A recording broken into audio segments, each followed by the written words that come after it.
할렐루야. 오늘도 참 좋은 주일입니다.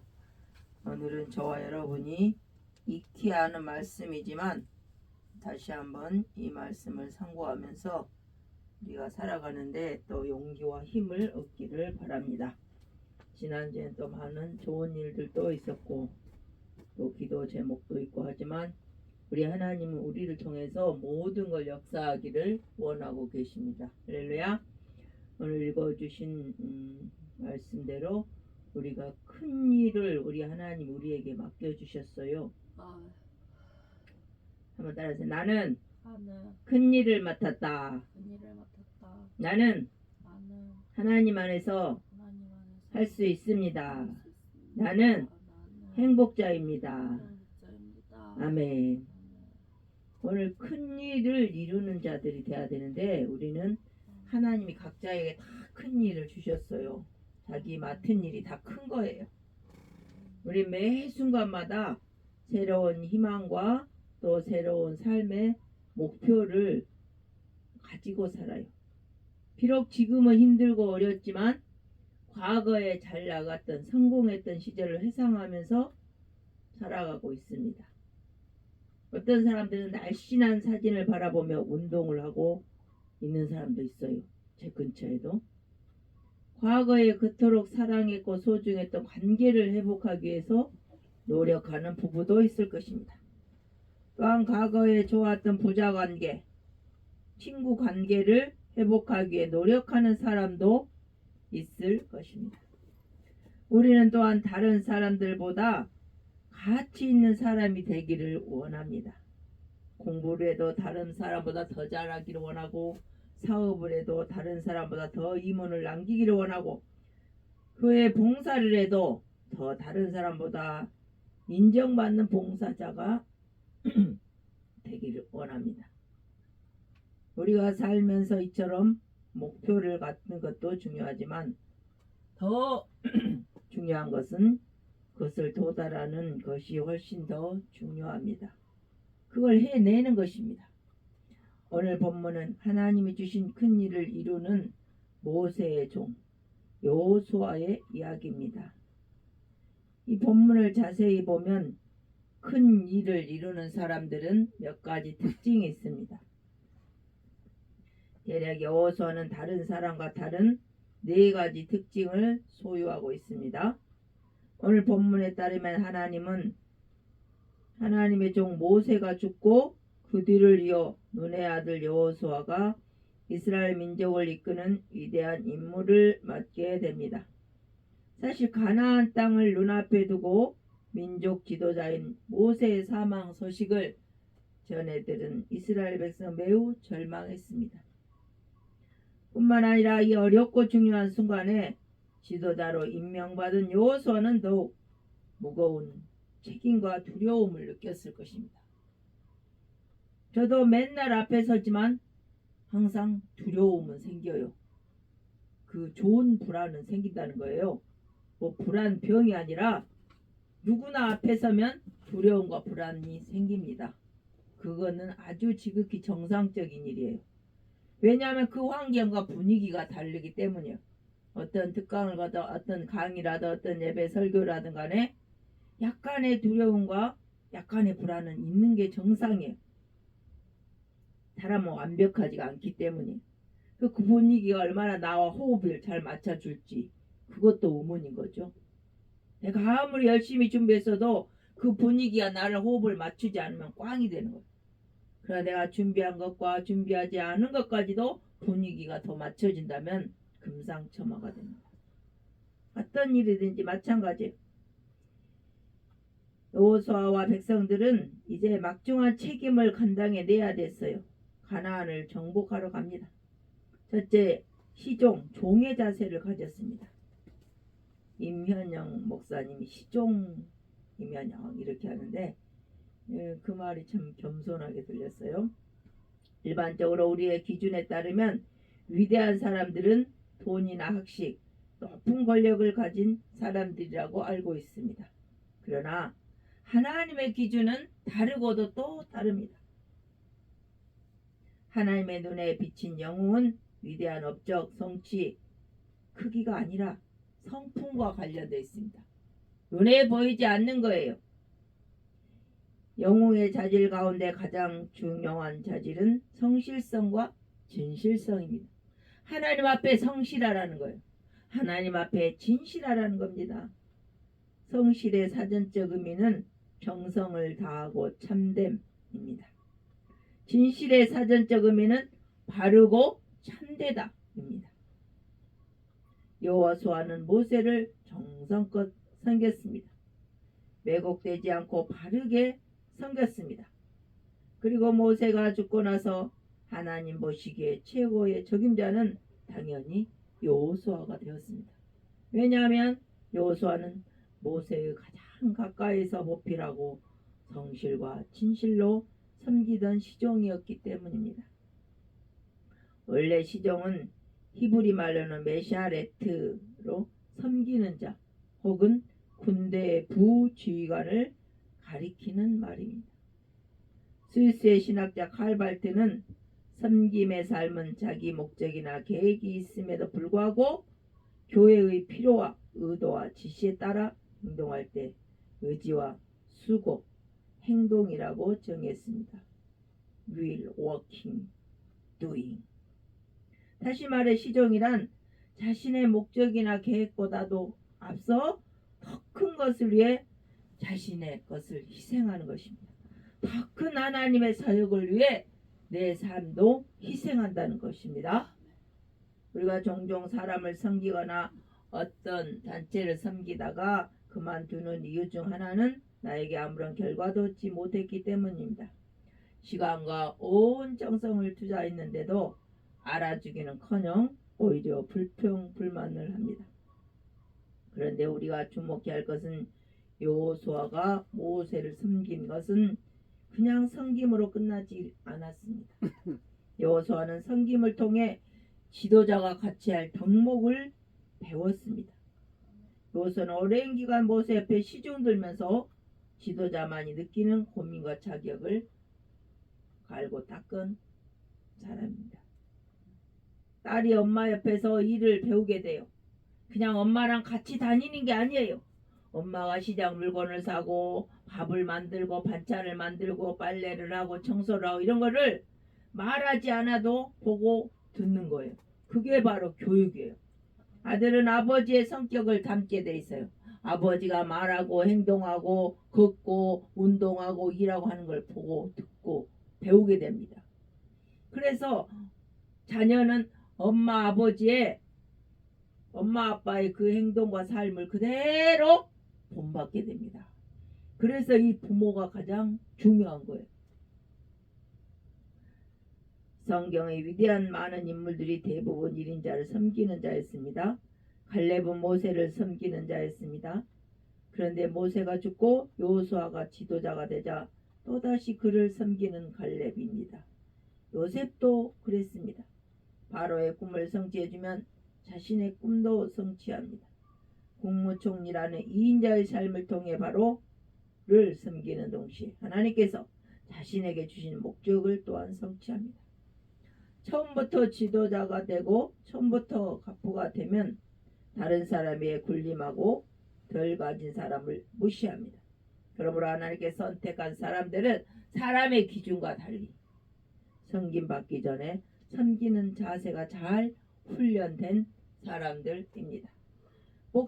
위대한 목사님들도 보면 엄청나게 짓밟히고 질병의 밑바닥에 호적되다가 믿음을 꾸준히 소망을 가지고 희망을 가지고 절망하지 않고 칠흑 같은 어둠 속에서 하나님 바라보고 믿음의 놀라운 결과를 이루는 사람들을 봅니다. 1878년 윌리엄 부스의 구세군이 이름을 날리기 시작했을 때 세계 도처의 남녀가 구세군에 입대하기 시작했습니다. 한때는 주교되려고 꿈꾸던 한 남자가 대서양을 가로질러 미국에서 영국으로 입대하기 위해 건너왔습니다.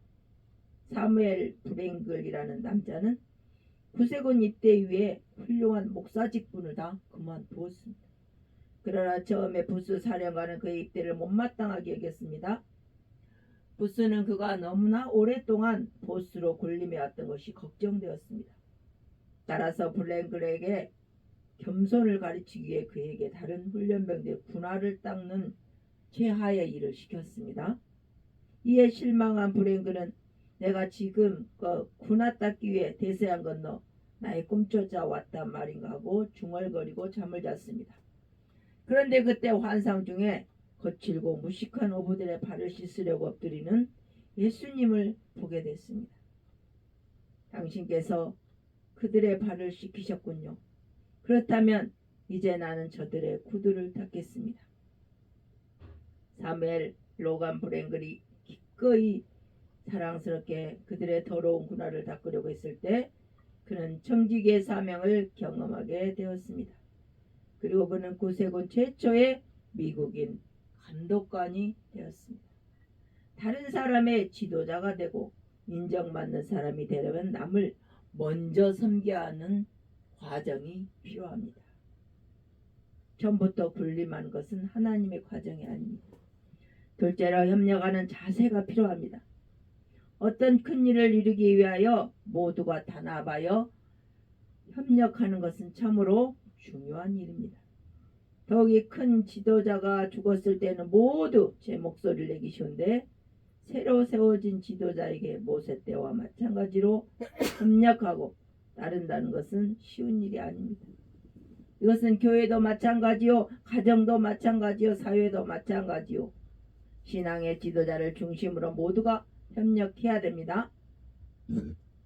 여호수아 1장 16, 18절을 보면 그들이 여호수아에게 대답하여 이르되 당신이 우리에게 명령하신 것은 우리가 다 행할 것이요 당신이 우리를 보내시는 곳에 우리가 가리이다.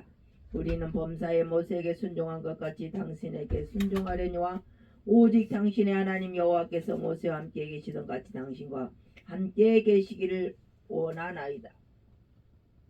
협력하여 일하는 것이 필요합니다. 협력은 일을 완성시키는 가장 핵심입니다. 특히 교회 일은 더욱 그러합니다. 예배를 시간을 정해놓고 드리면 그 예배에 미리 와서 성도들이 함께 예배하는 것입니다. 준비하는 마음으로 헌금은 토요일 전에 준비하는 것입니다. 몸과 마음을 토요일에는 일찍 자는 것입니다. 그것이 바로 협력하는 것입니다. 아프리카에서 가장 무서운 것은 무엇일까요? 사나운 맹수가 아니라 개미입니다. 이 작은 개미의 힘은 다른 데 있는 것이 아니라 협동에 있습니다. 미미한 벌레라도 힘을 합하여 하나 되면 자연이 강해지는데 코끼리나 사자도 이 개미떼를 피한다고 합니다. 힘을 자랑하려면 개미떼에 꼼짝없이 죽게 되기 때문입니다. 유대교에서는 아이가 태어난 지 한 달이 되면 교회에 데리고 가서 축복을 받습니다. 그럴 경우 머리가 2개 있으면 2번 축복을 받아야 할지 아니면 한 사람으로 한 번 축복을 받아야 할지 또 기도할 때 작은 사발을 머리에 얹는데 한 사람이니까 1개로 사발을 해야 되는지 여러분은 어떻게 생각합니까? 머리가 2인 아이가 있어요. 축복을 한쪽 머리에 해야 돼요? 2쪽 머리에 다 해야 돼요? 틀려도 괜찮아요. 양쪽이라고 말씀하셨습니다. 탈무드에 제시된 답은 간단하고 명쾌합니다. 한쪽 머리에 뜨거운 물을 부었을 때 다른 한쪽 머리가 비명을 지르면 한 사람이고 다른 쪽 한쪽이 아무렇지도 않은 무감각한 표정이면 2 사람이라는 것입니다. 아셨죠? 이스라엘에 있는 유대인이 박해를 받거나 러시아에 있는 유대인이 박해를 받다는 얘기를 듣고 자기 자신도 고통을 느끼고 비명을 지르면 그는 유대인이고 무표정한 사람은 유대인이 아닌 것으로 생각한답니다. 이 이야기는 우리 교회의 한 성도가 아픔을 가지고 있으면 여러분도 같이 아파하고 위로해주면 한 성도고 한 성도가 기뻐할 일이 있으면 시기 질투 미움 다툼하지 않고 그 사람의 기쁨을 내 기쁨보다 더 기뻐하여 기쁨하는 참다운 성도라는 것입니다. 가족에서도 마찬가지입니다. 부모에게 기쁨이 있을 때 자녀가 더 기뻐하고 자녀에게 기쁨이 있을 때 형제자매가 더 기뻐하는 것입니다. 그게 바로 한 가족이요 한 몸이요 한 지체입니다. 오늘 여호수아에게 말하고 있는 백성들의 말 가운데 우리라는 것에 주목해야 됩니다. 우리에게 명령하신 것은 우리가 다 행할 것이요 당신이 우리를 보내시는 곳에 우리가 가겠나이다. 아멘. 우리나라는 우리 표현이 많아요. 내 엄마인데 우리 엄마, 내 아빠인데 우리 아빠. 그렇죠? 우리나라는 우리라는 걸 참 많이 돼 있어. 이 우리 표현이 성경상 표현과 많이 적합해요. 우리입니다. 우리. 나 한 사람 정도야 하고 빠져서 안 됩니다. 우리 가정 정도야 하고 빠져서도 안 돼요. 리더십을 가진 분들을 존중해야 합니다. 우리 교회는, 우리 가정은 한 팀을 이루는 선수단과 같습니다. 팀워크를 파괴하는 사탄의 지령이라는 우스운 이야기도 있습니다.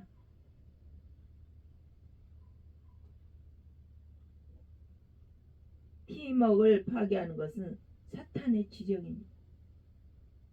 셋째로 구체적으로 실천하는 자세가 필요합니다. 오늘 성경 말씀은 가나안 땅은 저절로 주신다고 말씀하지 않았습니다. 요단을 건너가면 그 땅을 주시겠다는 거예요. 발바닥으로 밟으면 주시겠다는 거예요. 구체적인 실천이 있는 곳에 하나님이 허락하신다는 겁니다. 어떤 사람이 물에 빠져 거의 죽어가고 있었습니다. 이때 한 사람이 지나가다 보고는 왜 변변치 못하게 칠칠맞게 행동에 거기에 빠졌냐 하고 꾸짖기만 하고 지나갔습니다. 이와 같이 유교는 윤리적으로 사람의 도리를 가르쳐 잘못을 전체적으로 경책합니다. 또 한 사람이 지나가다 물에 빠진 사람 보고 하는 말이 이 편으로 나뭇가지를 붙잡고 저 편으로 돌뿌리 딛고 올라오라. 다만 동정의 뜻을 표하며 나오는 방법만 말해줍니다. 이렇게 불교는 자비의 종교입니다. 자력으로 구원을 얻으라고 지식을 제시하여 줄 뿐입니다. 그러나 자기 노력이나 힘으로는 구원을 얻을 수가 없습니다. 한 사람이 지나가다 물에 빠진 사람 보고 책망하거나 물에서 나오는 지식을 전할 여지가 없으므로 자기 자신이 물속에 들어가 죽어가는 자를 끌고 나와 상처를 치료해주고 새옷 입히고 그 사람 집까지 데려다 줍니다. 이와 같이 예수님께서는 공자, 석가, 이론만을 가르치고 죄인의 형상을 입고 가르치지 않고 죄인의 형상을 입고 이 땅에 오셔 죄인들과 똑같이 되셔서 낮아지셔서 겸손한 죄인들의 죄값을 치르기 위해 대신 죽으심으로 우리를 구속하여 하나님 아버지 집으로 데려다 주신다는 겁니다. 예수 그리스도로 때 빼고 강내서 우리를 천국 백성 보석으로 만들어 주신다는 것입니다.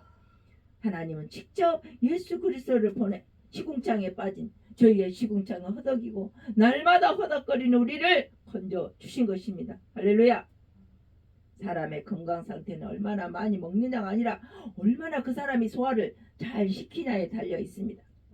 부자가 되는 불변의 법칙은 무엇입니까? 얼마나 잘 사용하느냐입니다. 그리고 사람을 박식하게 하는 것은 얼마나 책을 많이 읽었느냐가 아니고 얼마나 기억하느냐에 달려 있습니다. 마찬가지로 참다운 성도가 되는 길은 얼마나 진리를 성경을 많이 암송하고 읽으냐가 아니라 그 말씀대로 얼마나 실천하며 내가 아침 점심 저녁 살아가냐 이것입니다. 교회가 성장하고 개인 믿음이 성장하면 주변에 영향력을 끼치는 것은 목회자나 몇 명 성도 힘으로 되지 않습니다. 모든 성도가 모든 가족이 한마음 한뜻으로 섬기고 주변 이웃들을 섬겨야 합니다. 예배당을 셋업시키고 또 교사 성가대 식사로 헌신해야 합니다. 청소로 빨래로 모든 것으로 봉사 헌신합니다. 시험되지 말고 하나 되어서 예수님이 제자들의 발을 씻듯이 그런 일까지도 우리는 감사함으로 해야 되는 것입니다. 넷째로 강하고 담대한 것이 필요합니다. 내 평생에 너를 대적할 자가 없으니 내가 모세와 함께 있던 것 같이 너와 함께 있을 것이다. 내가 너를 떠나지 아니하니 버리지 아니하니 강하고 담대하라. 너는 내가 그들 조상에 맹세하여 그들 주려한 땅을 이 백성이 차지하게 하라. 아멘. 이 지도자는 하나님의 이 명령을 꼭 묵상을 해야 됩니다. 오직 강하고 담대한 내 마음이 흔들리면 끝난다는 것입니다. 하나님께서 우리 함께 하신 명령이 떠나지 않겠다고 약속을 하시잖아요. 빅토리아 여왕이 세운 양로원에 나이 많은 할머니가 있었다고 합니다. 어떤 사람이 여왕이 당신을 종종 방문하니까 하자 네 그렇습니다 하더래요. 그러면 왕 중에 왕신 예수님은 신방한 일이 있습니까? 하고 물었대요. 그러자 그 할머니는 무슨 말입니까? 난 신방은 받지 않습니다. 나는 그분과 항상 함께 있습니다. 삽니다. 지금도 내 옆에 이 순간 우리 하나님 함께 계십니다. 아멘. 주님 우리를 신방하는 것이 아니라 늘 함께 나와 함께 내 머리털 숫자까지도 세시는 줄 믿습니다. 신방이 아닌 나와 함께 늘 함께 계신 그 하나님 함께한 믿음이 여러분과 저에게도 있다면 강하고 담대하게 살아갈 수가 있습니다. 고개를 떨구지 마시고 축 늘어뜨린 어깨를 이렇게 세우세요. 무릎을 일으키시고 고개를 들고 위에 계신 하나님을 바라보고 소망 가지고 칠같이 어둡고 깜깜해도 절망하지 마시기 바랍니다. 신방이 아닌 늘 함께 하시는 주님을 바라보며 소망 가지고 오늘 하루도 이 한 주간도 승리하시는 저와 여러분 되시기를 주의 이름으로 축원합니다. 할렐루야.